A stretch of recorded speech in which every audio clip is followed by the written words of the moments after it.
Hello everyone.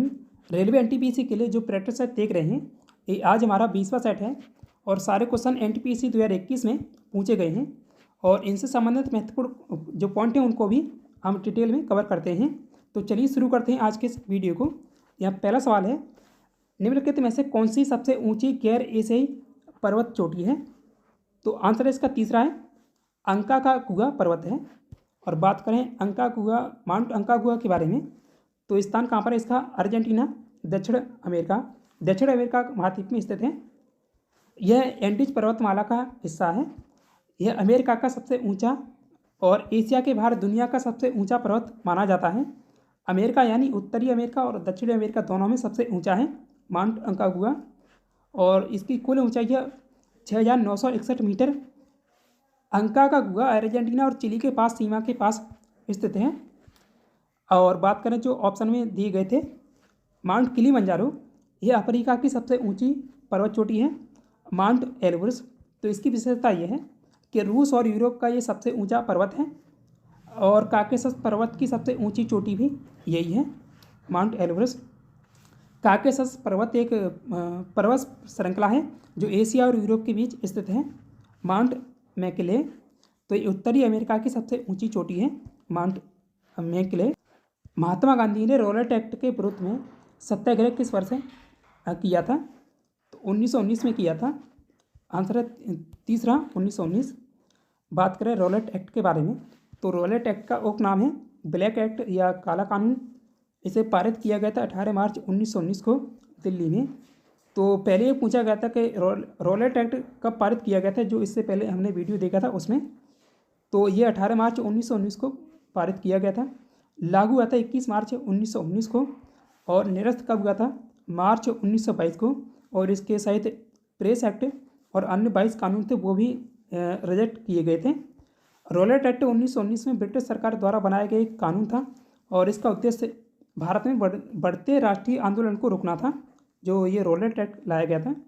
Mahatma Gandhi ने इसके खिलाफ आंदोलन करने का आह्वान किया था, जिसे सत्याग्रह कहा गया।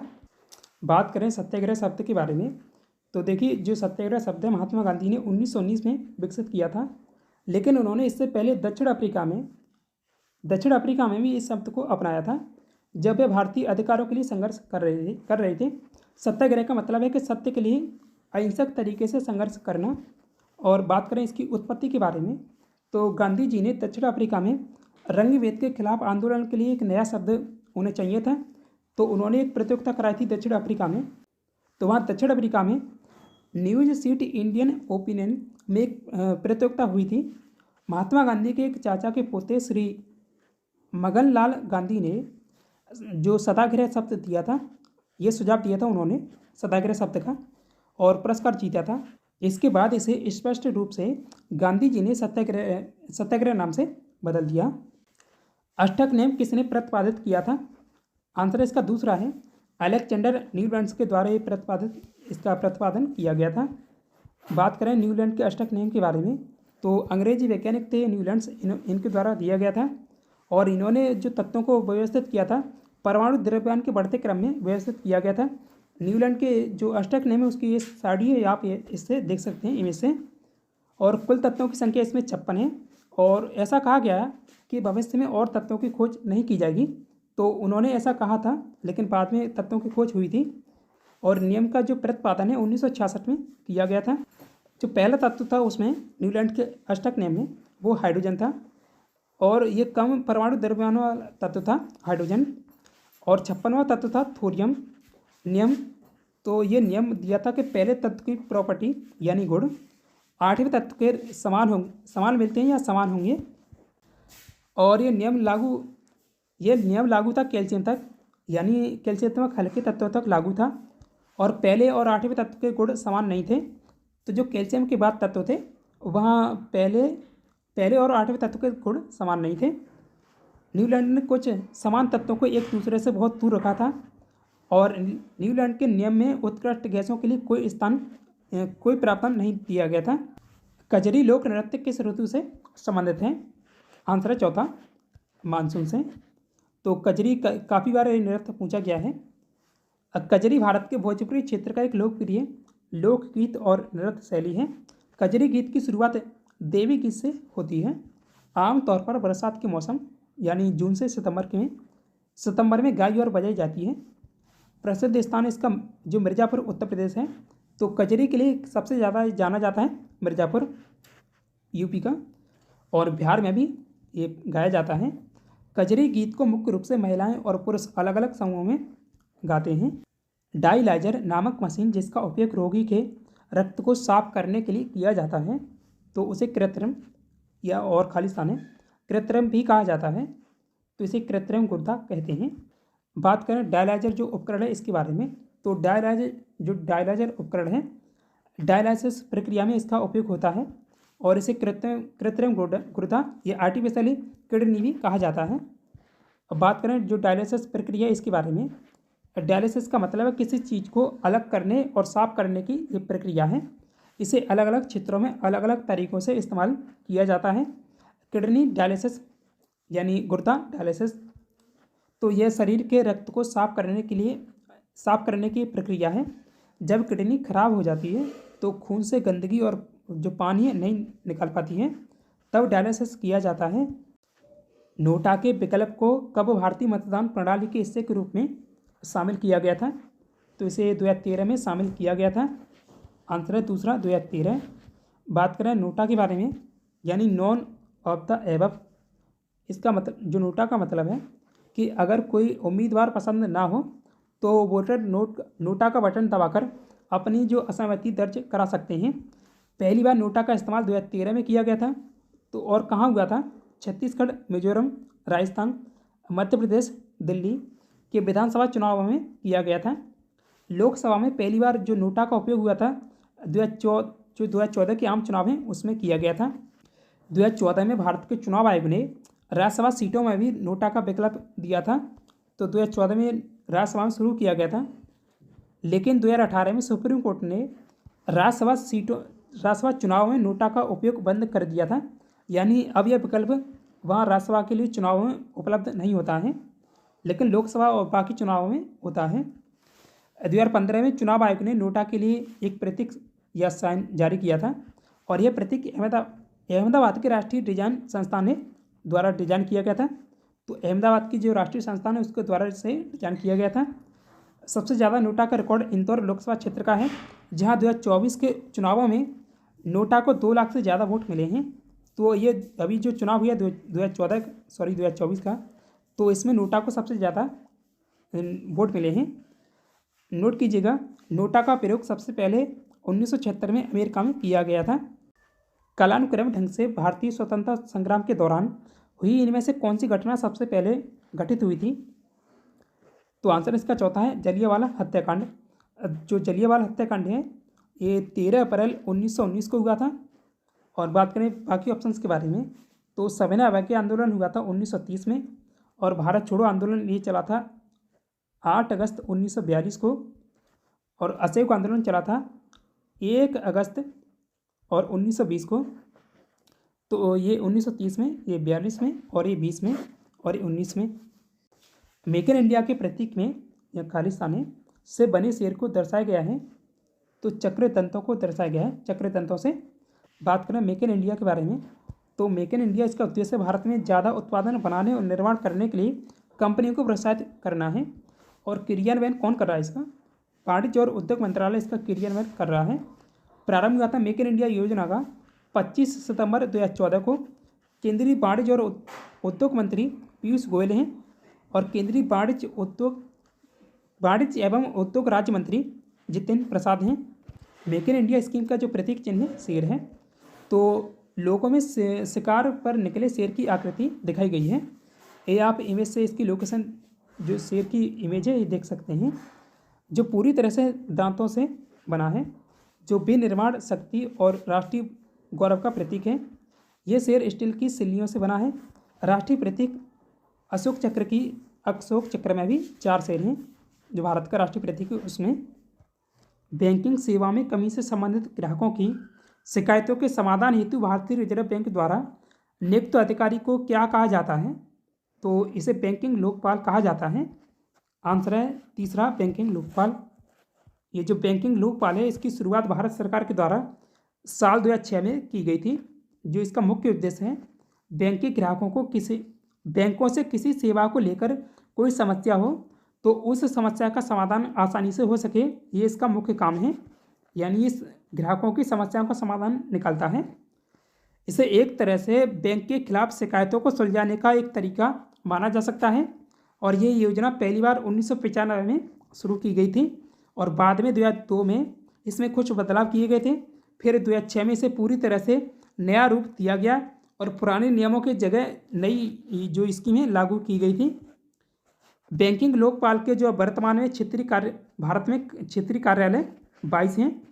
देखिए, ये पूछा गया सवाल था, क्षेत्रीय कार्यालय हैं तो 22 हैं। नवीनतम कार्यालय जम्मू कश्मीर, जयपुर, मुंबई में सेकंड, दिल्ली में थर्ड, ये खोले गए हैं। भारतीय संविधान के किस अनुच्छेद में जीने के अधिकार से संबंधित विवरण दिया गया है? यह अनुच्छेद 21 में इसका विवरण दिया गया है। तो आंसर इसका पहला है अनुच्छेद 21। बात करें जो यहाँ ऑप्शन में थे प्रमुख अनुच्छेदों के बारे में, और देखिए जो अनुच्छेद 21 ये है, इसमें प्रारंभिक शिक्षा का अधिकार दिया गया है। अनुच्छेद 22 में गिरफ्तारी और नज़रबंदी से संबंधित सुरक्षा का प्रावधान किया गया है। यह अनुच्छेद गिरफ्तारी और नज़रबंदी के मामले में व्यक्ति को कुछ सुरक्षा प्रदान करता है। अनुच्छेद 22। अनुच्छेद 23 मानव तस्करी और बलात्श्रम का निषेध, इसमें ये प्रावधान दिया गया है। अनुच्छेद 24 में कारखानों आदि में बाल श्रम का निषेध, ये प्रावधान अनुच्छेद 24 में है। अवध के इनमें से किस नवाब ने लखनऊ में बड़ा इमाम बाड़ा का निर्माण करवाया था? आसिफउद्दौला के द्वारा इसका निर्माण करवाया गया था। ये जो बड़ा इमाम बाड़ा है इसे आसिफी इमाम बाड़ा भी इसके नाम से भी जाना जाता है। स्थान है लखनऊ में स्थित है। 1784 में इसका निर्माण करवाया गया था आसिफउद्दौला के द्वारा, जो अवध का नवाब था। एक दिवसीय अंतर्राष्ट्रीय क्रिकेट के इतिहास में 3 दोहरे शतक लगाने वाले पहले बल्लेबाज कौन हैं? ये रिकॉर्ड रोहित शर्मा के नाम है। बात करें रोहित शर्मा के नाम, काफ़ी सारे रिकॉर्ड हैं उनके बारे में। देखिए उनके नाम T20 में अंतर्राष्ट्रीय क्रिकेट में, जो T20 अंतर्राष्ट्रीय क्रिकेट है उसमें सबसे ज़्यादा रन बनाने का रिकॉर्ड है। अंतर्राष्ट्रीय क्रिकेट में सबसे ज़्यादा छक्के लगाने का रिकॉर्ड इनके नाम है। एक दिवसीय क्रिकेट में सबसे ज़्यादा दोहरे शतक, यानी जो 3 शतक वहाँ पूछा गया था, वो भी रिकॉर्ड इनके नाम है। क्रिकेट विश्व कप में सबसे ज़्यादा शतक यानी 7 शतक लगाने का रिकॉर्ड इनके नाम है। T20 अंतर्राष्ट्रीय क्रिकेट में संयुक्त रूप से सबसे ज़्यादा शतक लगाने का रिकॉर्ड यानी 5 शतक लगाए हैं, तो वो भी रिकॉर्ड इनके नाम है। T20 अंतर्राष्ट्रीय क्रिकेट में 5 शतक लगाने का रिकॉर्ड, ये पहले खिलाड़ी हैं 5 शतक लगाने वाले, तो ये रिकॉर्ड इनके नाम है।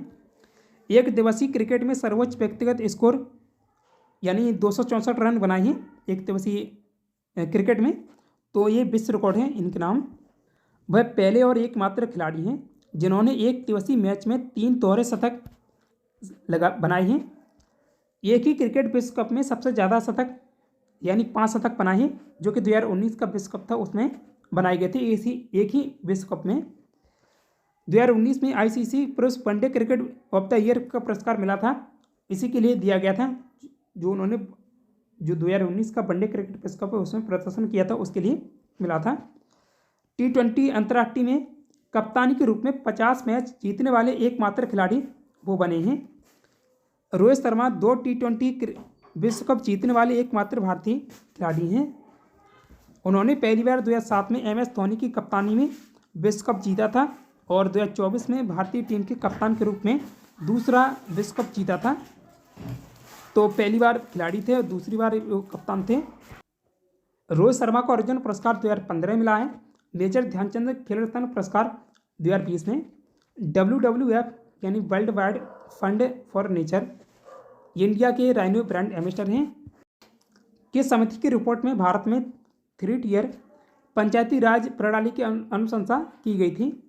तो बलवंत राय मेहता समिति ने ये सिफारिश की थी 3 स्तरीय समिति की, 3 स्तरीय पंचायती राज व्यवस्था की। तो आंसर इसका चौथा है बलवंत राय मेहता समिति। पहले बात करते हैं इससे जो संबंधित समितियां हैं उसके बारे में। तो जो पंचायती राज से संबंधित समिति हैं वो बलवंत राय मेहता समिति 1957 में इसकी स्थापना हुई थी। इसने सिफारिश की थी 3 स्तरीय पंचायती राज व्यवस्था की। अशोक मेहता समिति 1977 इसकी जो स्थापना हुई थी।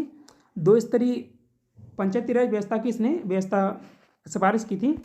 पीवी के समिति 1985 में, एलवी सिंघवी समिति 1986 और थुंगन समिति 1988, जो राजीव गांधी प्रधानमंत्री थे उनके द्वारा इस समिति का गठन किया गया था उनके समय। और जो 3 स्तरीय पंचायती राज व्यवस्था उसमें ग्राम पंचायत गांव स्तर पर, पंचायत समिति ये ब्लॉक स्तर पर होती है, जिला परिषद जिले स्तर पर होती है। बात करें जो पंचायती राज व्यवस्था से कुछ खास सवाल पूछे जाते हैं उनके बारे में, तो इसका जो पंचायती राज व्यवस्था का प्रारंभ हुआ था 2 अक्टूबर 1959 को नागौर राजस्थान से। जो महात्मा गांधी जी हैं उनकी जन्मतिथि है 2 अक्टूबर, उनकी जन्मतिथि पर ही इसकी प्रारंभ किया गया था। भारतीय संविधान का जो संबंधित भाग है 9वां, अनुसूची संबंधित है 11वीं, कुल विषय इसमें 29 हैं। देखिए 20 लाख या 2 मिलियन से अधिक जनसंख्या वाले राज्य या केंद्र शासित प्रदेश हैं, उनमें 3 स्तरीय पंचायती राज व्यवस्था है। ये सारे पॉइंट पूछे जाते हैं। 20 लाख या 2 मिलियन से कम जनसंख्या वाले राज्य या केंद्र शासित प्रदेश हैं, उनमें 2 स्तरीय पंचायती राज व्यवस्था की व्यवस्था है, पंचायती राज व्यवस्था है।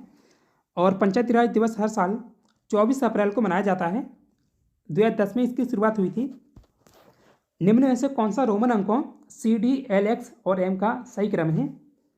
देखिए जैसे सामान्य अंकों में 1, 2, 3 लिखा जाता है, वैसे ही रोमन अंकों में इसे अक्षरों से दर्शाया जाता है। तो एम को 1000 से दर्शाया जाता है, डी या 500 और सी को 100 से 500 होगा, और या एल है ये 50 और एक्स का मतलब है 10। तो ऐसे ही अक्षरों से दर्शाए जाते हैं रोमन अंक। तो इसका जो सही क्रम होगा, एम बड़ा है फिर उसके बाद डी, यानी बड़े से छोटे क्रम में लगाए गए हैं। तो आंसर इसका चौथा है। ये यहाँ रोमन अंक दिए गए हैं, तो 1 को 1 लिखा जाता है, आई यानी, बी 5 और एक्स जो 10 है, एल 50, सी 100, डी 500 और एम 1000 है। और भी रोमन अंक आते हैं, लेकिन जो वहाँ ऑप्शन दिए गए थे। भारत के प्रथम डिजिटल विश्वविद्यालय का उद्घाटन कहाँ किया गया था? आंसर इसका दूसरा है, केरल में। देखिए ये केरल में पहले राज्य स्तर पर था, लेकिन भारत का जो पहले इसकी बात करते हैं तो ये भारत का पहला डिजिटल विश्वविद्यालय है। तो इसकी स्थापना हुई थी साल 2020 में और स्थान कहाँ पर है? तिरुवनंतपुरम टेक्नोसिटी केरल में। लक्ष्य इसका यह एक राज्य स्तरीय विश्वविद्यालय है जिसे उभरती हुई डिजिटल तकनीक में उच्च शिक्षा और अनुसंधान को बढ़ावा देने के लिए बनाया गया था। तो वो केवल राज्य तक सीमित थी। अब बात करें राष्ट्रीय डिजिटल विश्वविद्यालय इसके बारे में, यानी एनडीयू। तो एनडीयू भारत का पहला डिजिटल विश्वविद्यालय है जिसकी परिकल्पना शिक्षा मंत्रालय ने अपने राष्ट्रीय शिक्षा नीति 2020 के तहत की थी। तो इसकी स्थापना हुई है साल 2023 में और उसकी 2020 में हुई थी। लेकिन उनमें ये अंतर है कि वो राज्य स्तर पर था, ये राष्ट्रीय स्तर पर है। और स्थान है, यह एक वर्चुअल विश्वविद्यालय है जिसका कोई भौतिक कैंपस नहीं है। लक्ष्य इसका उद्देश्य राष्ट्रीय स्तर पर डिजिटल शिक्षा को बढ़ावा देना, ताकि पूरे देश के छात्र एक ऑनलाइन प्लेटफॉर्म के माध्यम से उच्च शिक्षा प्राप्त कर सकें। वॉरम का पूर्ण रूप क्या है?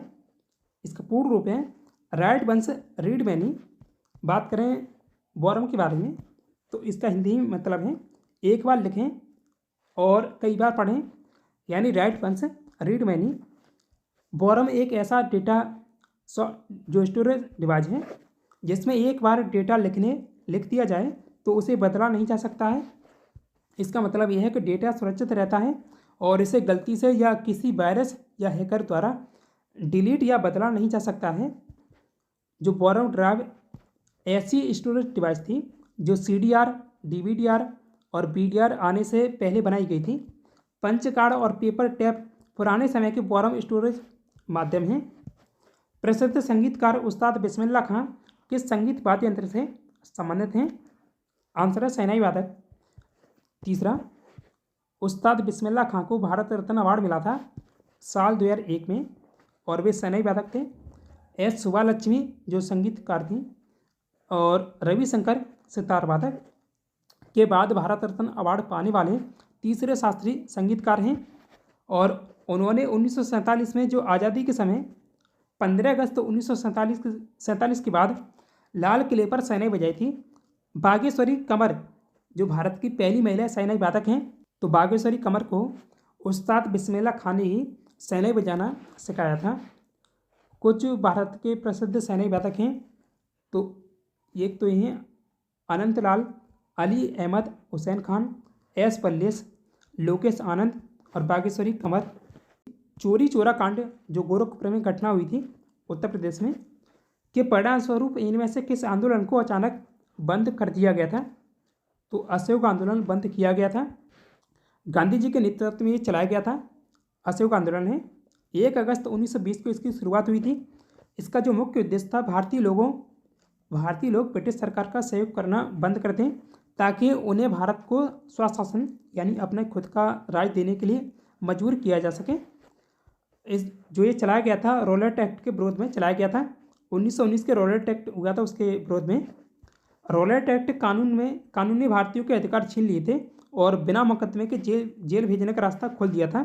यानी जो रॉलेट एक्ट लाया गया था, बिना किसी कारण के किसी भी भारतीय को गिरफ्तार करने का इसने अधिकार दिया था। तो इसके विरोध में असहयोग आंदोलन चलाया गया था।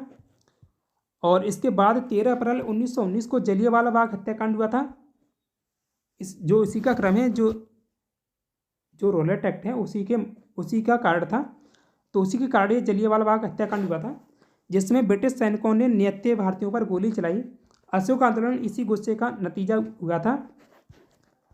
जो ये समाप्त हुआ था, चोरी चोरा घटना हुई थी 4 फरवरी 1922 को महात्मा गांधी जी के द्वारा 12 फरवरी 1922 को राष्ट्रीय स्तर पर इसे वापस ले लिया गया था। भारत में स्थित सुंदरवन राष्ट्रीय उद्यान, यहाँ खालिस्तान है, में स्थित सुंदरवन संरक्षित वन के निकट स्थित है।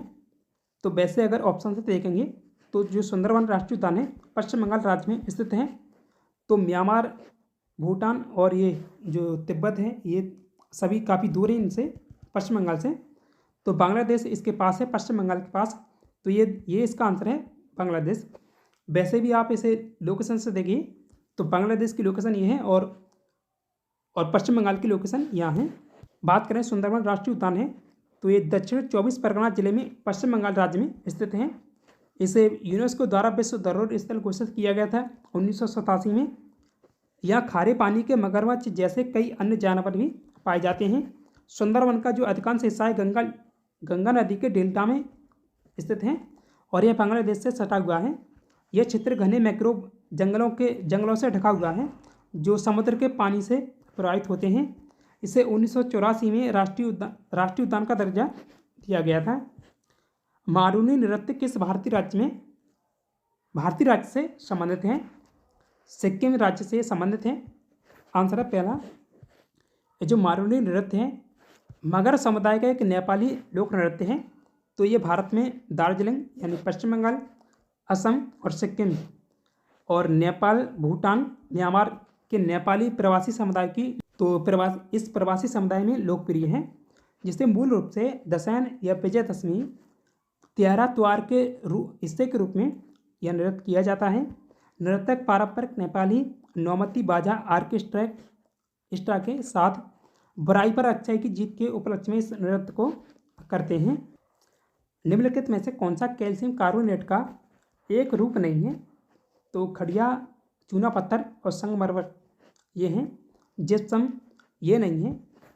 तो बात करें जिप्सम के बारे में, तो जिप्सम कैल्शियम सल्फेट का रूप है, यानी जो इसका रासायनिक सूत्र है CaSO4 और 2 अणु जल के, जबकि खड़िया, चूना पत्थर और संगमरमर एक कैल्शियम कार्बोनेट के रूप हैं।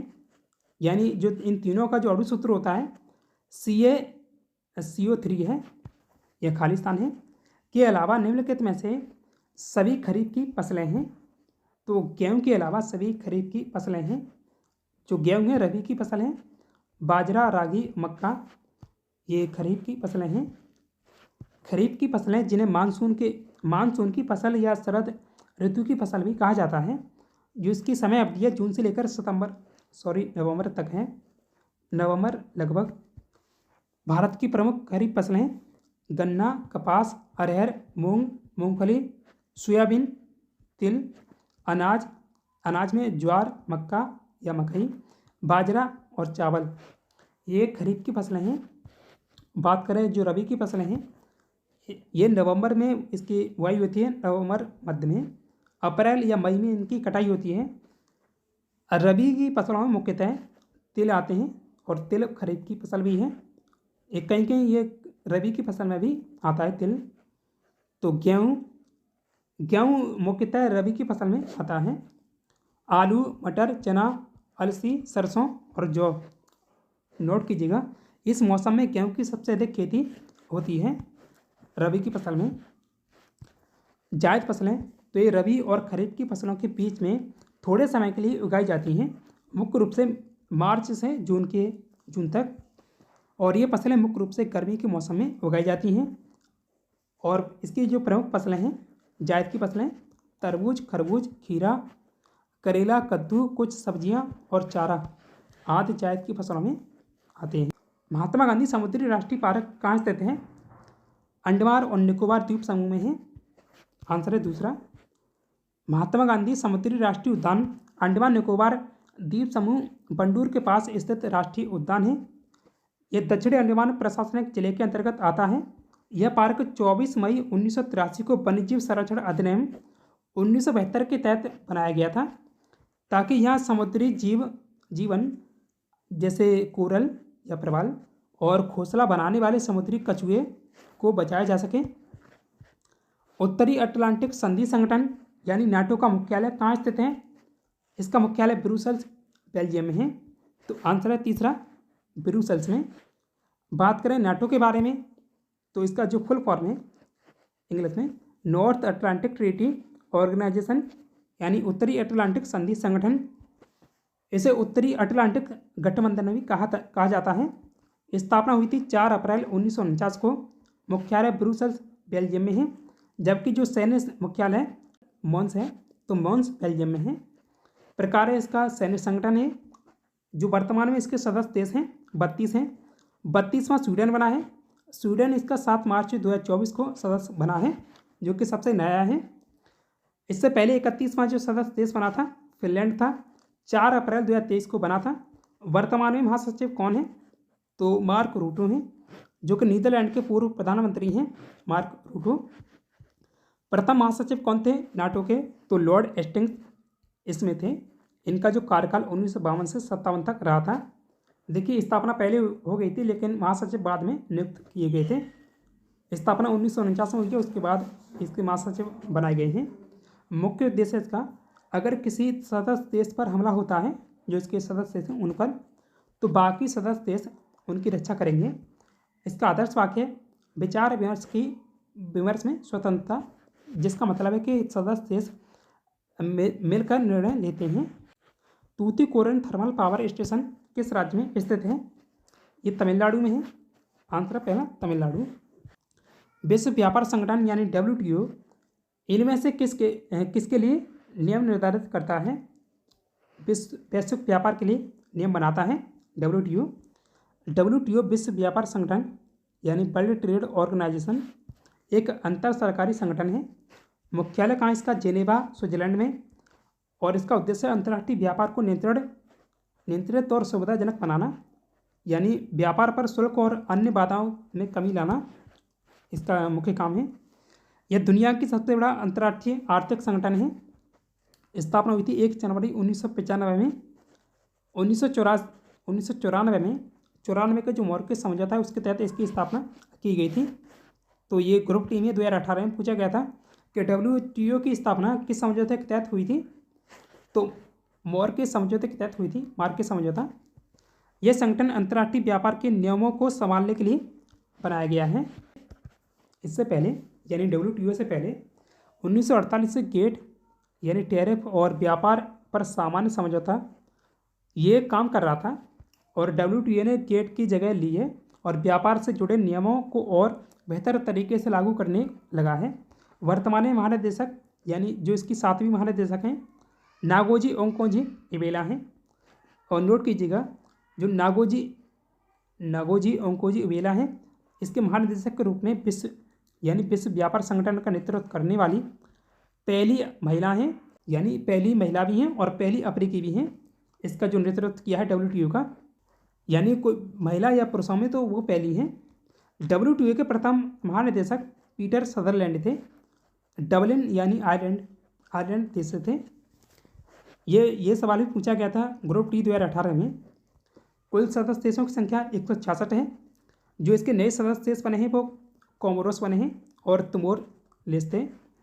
ये 26 फरवरी 2024 को इसके सदस्य बने हैं। तो कुल सदस्य देश ये पूछे जाएंगे 166 हैं। भारतीय संविधान में शिक्षा को किस सूची में शामिल किया गया है? इस समवर्ती सूची का विषय है शिक्षा। आंसर है दूसरा, समवर्ती सूची। समवर्ती सूची देखिए, भारतीय संविधान की 7वीं अनुसूची में तीन सूचियों का वर्णन दिया गया है। तो इसमें केंद्रीय सूची, राज्य सूची और समवर्ती सूची है। समवर्ती सूची का प्रावधान ऑस्ट्रेलिया के संविधान से लिया गया है। समवर्ती सूची के विषय पर केंद्र और राज्य सरकार दोनों कानून बना सकते हैं और इसलिए इसे साझा सूची भी कहा जाता है। अगर केंद्र और राज्य के कानूनों में कोई विवाद होता है तो केंद्र सरकार का कानून ही ज़्यादा प्रभावी माना जाता है। समवर्ती सूची से संबंधित कुछ प्रमुख विषय हैं शिक्षा, यानी स्कूल और कॉलेज जैसे विषय, वन, जंगलों की देखभाल और प्रबंधन, ट्रेड यूनियन यानी मजदूरों के संगठन से जुड़े मुद्दे, विवाह और दत्तक ग्रहण यानी शादी और बच्चों को गोद लेने के नियम, जनसंख्या नियंत्रण और परिवार नियोजन यानी परिवार छोटा रखने और जनसंख्या कम करने का प्रयास, आपराधिक कानून यानी अपराधों से जुड़े नियम और सजा, जानवरों के साथ क्रूरता रोकना यानी जानवरों की सुरक्षा से जुड़े कानून। तो ये समवर्ती सूची के अंतर्गत आते हैं। समवर्ती सूची तो देखिए, जो 42वां संविधान संशोधन अधिनियम 1976 के माध्यम से 5 विषयों को राज्य सूची से हटाकर समवर्ती सूची में लाया गया था, जिसमें जो 5 विषय थे ये पहले राज्य की सूची के विषय थे: शिक्षा, जंगल, वजन माप और जंगली जानवरों और पक्षियों का संरक्षण और न्याय प्रशासन। तो ये पहले राज्य के थे, लेकिन अब समवर्ती सूची के विषय हैं 5। अब वर्तमान में कुल समवर्ती सूची विषय हैं 52 हैं। पहले 47 थे। जो संघ सूची है इसमें विषय वर्तमान में 100 और मूल रूप से यानी जो मूल संविधान था उसमें 97 थे। राज्य में अभी वर्तमान में 61 हैं। तो मूल संविधान में 66 होगा, मूल संविधान में 66 थे। समवर्ती सूची में अभी 52 और पहले 47 थे, यानी ये दोनों पर काम करती है, यानी दोनों इस पर काम करते हैं, राज्य और केंद्र। और ये राज्य की है और एक केंद्र की संघ सूची। निम्नलिखित में से कौन सा ओपन सोर्स सॉफ्टवेयर नहीं है? माइक्रोसॉफ्ट ऑफिस, तो ये ओपन सोर्स सॉफ्टवेयर नहीं है। आंसर इसका है पहला। ये जो ओपन सोर्स सॉफ्टवेयर ऐसा सॉफ्टवेयर है जिसे कोई भी मुफ्त में इस्तेमाल कर सकता है, उसका कोड देख सकता है और उसे समझ सकता है, इसमें बदलाव कर सकता है और दूसरों के साथ साझा भी कर सकता है। जैसे अगर आपको कोई प्रोग्राम पसंद है लेकिन उसमें कुछ कमी लगती है तो आप उसके कोड में बदलाव कर सकते हैं और उसे बेहतर बना सकते हैं। इससे सॉफ्टवेयर ज़्यादा सुरक्षित और भरोसेमंद बनता है, क्योंकि कई लोग मिलकर उसकी जांच और सुधार करते हैं। और जो माइक्रोसॉफ्ट ऑफिस है यह एक पेड सॉफ्टवेयर है जिसे माइक्रोसॉफ्ट कंपनी ने बनाया है। इसका कोड छिपा हुआ है और इसे बदलने या फ्री में इस्तेमाल करने की अनुमति नहीं है। इसमें वर्ड, एक्सेल और पावर पॉइंट जैसे टूल शामिल हैं। तो ऑप्शन में था लिनक्स। यह भी एक ओपन सोर्स सॉफ्टवेयर सिस्टम है जो फ्री में इस्तेमाल किया जा सकता है और कस्टमाइज भी इसे कर सकते हैं। एंड्रॉयड, यह मोबाइल के लिए बनाया गया एक ओपन सोर्स सिस्टम है जो इसका इस्तेमाल स्मार्टफोन और टैबलेट में होता है। मोजिला फायरफॉक्स, ये एक ओपन सोर्स वेब ब्राउज़र है जो फ्री में उपलब्ध है। इसे आप इंटरनेट सर्फिंग के लिए इस्तेमाल कर सकते हैं और इसका कोड भी देख सकते हैं। निम्नलिखित में से कौन सी विद्युत चुम्बकीय तरंगें नहीं है? जो रेडियो, इंफ्रारेड और माइक्रोवेव ये चुम्बकीय तरंगें हैं, लेकिन जो अल्ट्रासाउंड तरंगें हैं ये ध्वनि तरंगों का हिस्सा है। अल्ट्रासाउंड तरंगें, तो आंसर है चौथा, अल्ट्रासाउंड तरंगें। देखिए इनके बारे में अभी डिटेल में देखेंगे तो अंतर पता पड़ जाएगा। जो तरंगें होती हैं दो प्रकार की होती हैं, यांत्रिक तरंगें यानी मैकेनिकल वेव और अयांत्रिक तरंगें यानी नॉन मैकेनिकल वेव। यांत्रिक तरंगें ऐसी तरंगें होती हैं जो भौतिक माध्यम जैसे कि ठोस, तरल या गैस के जरिए ऊर्जा को एक स्थान से दूसरे स्थान तक ले जाती हैं। आसान भाषा में कहें तो यांत्रिक तरंगें तभी बनती हैं जब कोई माध्यम हो, जैसे पानी, हवा या जमीन। ये तरंगें वैक्यूम यानी खाली स्थान में नहीं चल सकती हैं क्योंकि वहाँ कोई माध्यम नहीं होता है। जो यांत्रिक तरंगें तीन प्रकार की होती हैं, लेकिन वहाँ लूसेंट में आप देखेंगे तो वहाँ दो प्रकार की दी गई हैं। ये होती हैं तीन प्रकार की। तो अनुप्रस्थ तरंगें जिनमें कण ऊपर नीचे हिलते हैं लेकिन तरंगें आगे बढ़ती हैं, जैसे पानी में बनने वाली लहरें। अनुदैर्ध्य तरंगें जिनमें कण आगे पीछे हिलते हैं, जैसे ध्वनि तरंगें। सतही तरंगें जो सतह पर चलती हैं, जैसे समुद्र की लहरें या भूकंप के दौरान जो जमीन में चलती हैं, सतही तरंगें हैं। अब बात करें ध्वनि तरंगों के बारे में। ध्वनि तरंगें अनुदैर्ध्य तरंगें हैं यानी लॉन्गिट्यूडिनल वेव्स। ध्वनि तरंग एक तरह का कंपन है जो किसी माध्यम जैसे गैस, तरल या ठोस में तरंगों के रूप में फैलता है। ध्वनि तरंग की श्रेणियाँ आवृत्ति के आधार पर बांटी गई हैं। तो 20 हर्ट्ज से लेकर 20,000 हर्ट्ज के बीच की आवृत्ति की बात करें तो ये वह सीमा है जिसको मनुष्य सुन सकते हैं। इसे ऑडियो रेंज या श्रव्य रेंज भी कहते हैं। उदाहरण के लिए बात करें तो इंसानी आवाज़, संगीत और जानवरों की आवाज़ है 20,000 हर्ट्ज से ऊपर है, उन्हें अल्ट्रासाउंड तरंग कहा जाता है या पराश्रव्य तरंग कहते हैं। इनकी जो आवृत्ति है 20,000 हर्ट्ज से ऊपर है, तो ये मनुष्य को सुनाई नहीं देती हैं, लेकिन उनका जो उपयोग है मेडिकल स्कैनिंग जैसे सोनोग्राफी में होता है। 20 हर्ट्ज आवृत्ति के नीचे की जो तरंगें हैं उन्हें इंफ्रासाउंड तरंग या अपश्रव्य तरंग कहते हैं। ये मनुष्यों को सुनाई नहीं देती हैं, लेकिन कुछ जानवर जैसे हाथी इसे सुन सकते हैं। अब बात करें अयांत्रिक तरंग यानी नॉन मैकेनिकल वेव, या इन्हें विद्युत चुम्बकीय तरंग भी कहा जाता है। तो ये तरंगें बिना किसी माध्यम के यानी जैसे हवा या पानी, खाली जगह यानी वैक्यूम में भी चल सकती हैं और ये प्रकाश की गति से यात्रा करती हैं। विद्युत चुम्बकीय विकिरण, तो इन्हें प्रकाश या विद्युत चुम्बकीय तरंग भी कहा जाता है।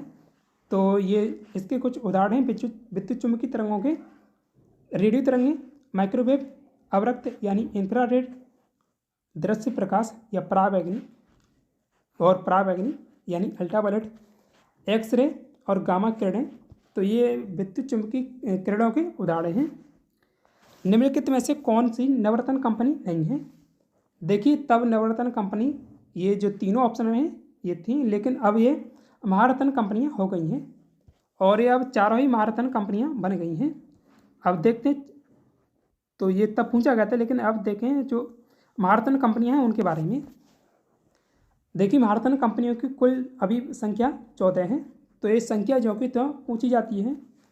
अब पहले स्थान पर पहली है तेल एवं प्राकृतिक गैस निगम यानी ONGC, Bharat heavy electricals limited यानी BHEL, Bharat petroleum corporation limited यानी BPCL, कोल इंडिया लिमिटेड यानी CIL, gas authority of India limited यानी GAIL, Hindustan petroleum corporation limited यानी HPCL।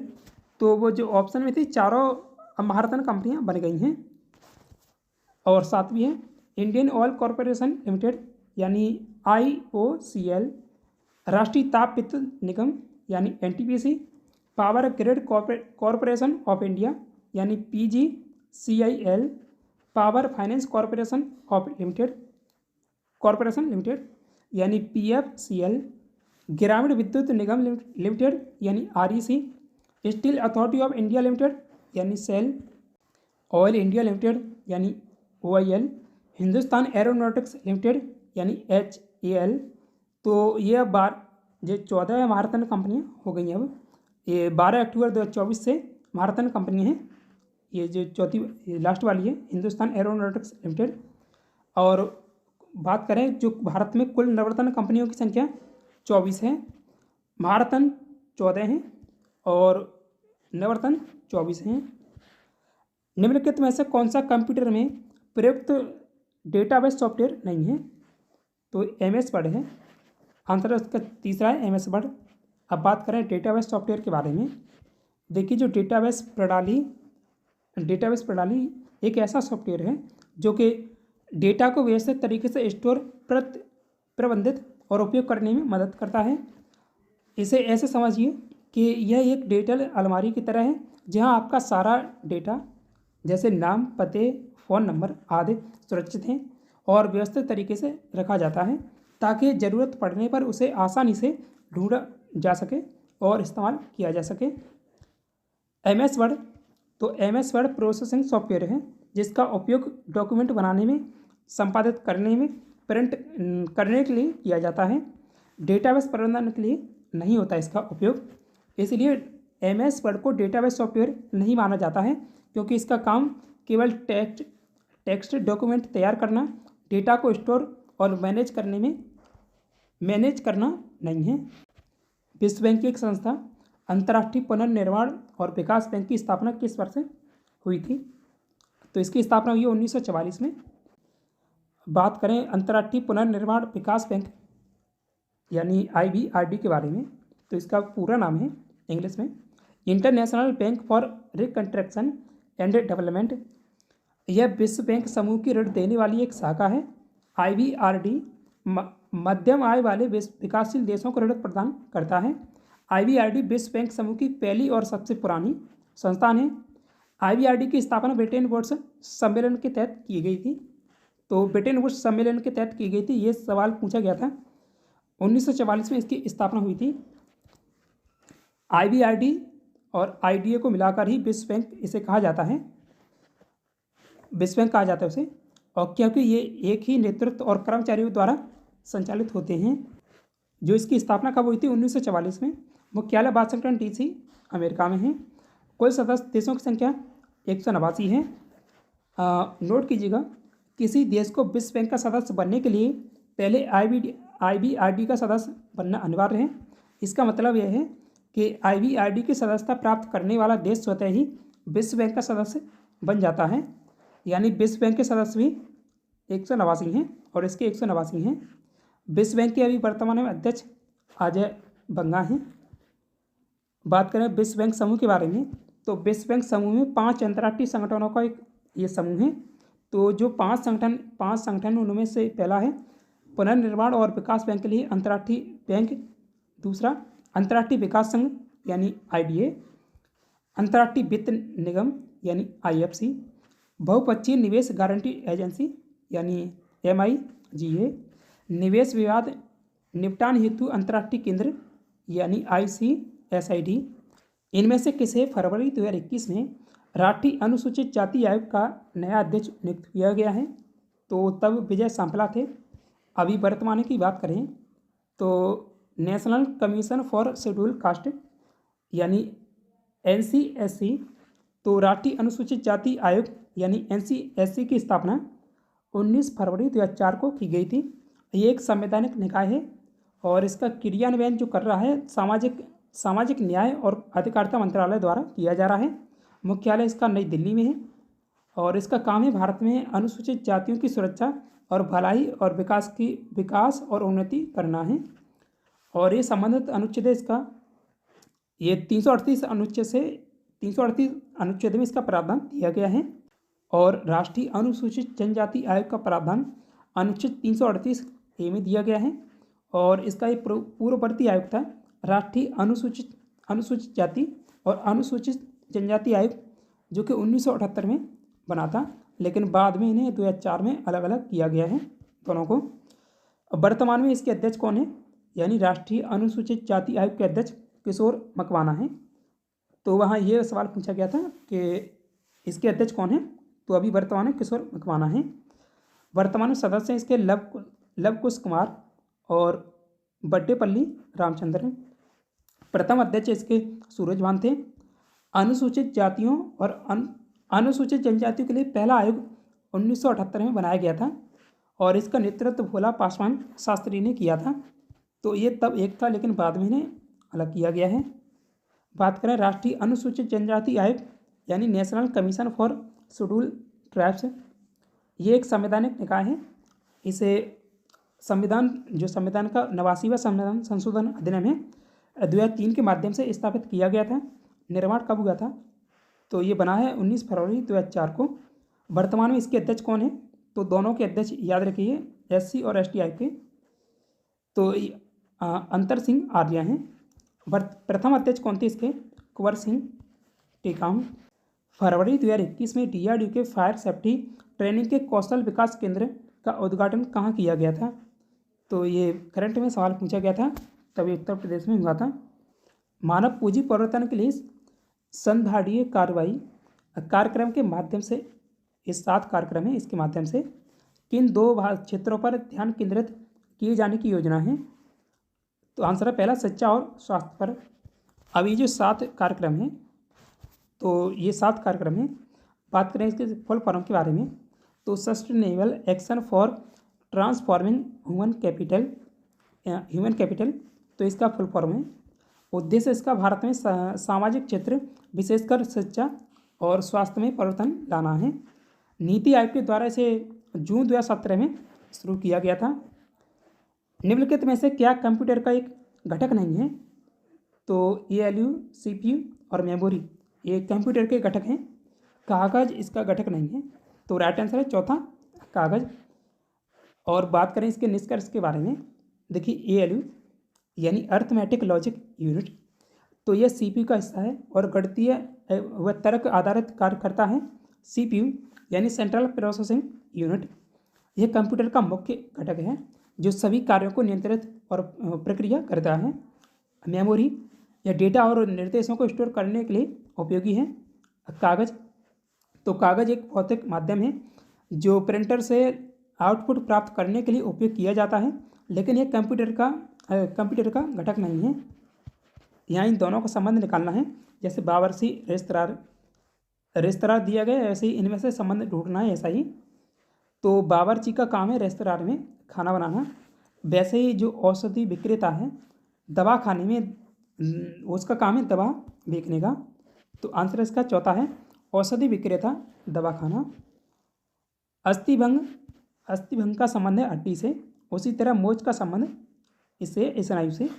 स्नायु और इसे हिंदी में कहा जाता है मांसपेशी, यानी अस्थिभंग ये चोट है हड्डी की और मोच चोट है मांसपेशियों की, ऐसे ये संबंध है इसका दोनों का। तो आंसर है तीसरा, स्नायु। यह 4 विकल्प दिए गए, इनमें से एक संगत निकालना है।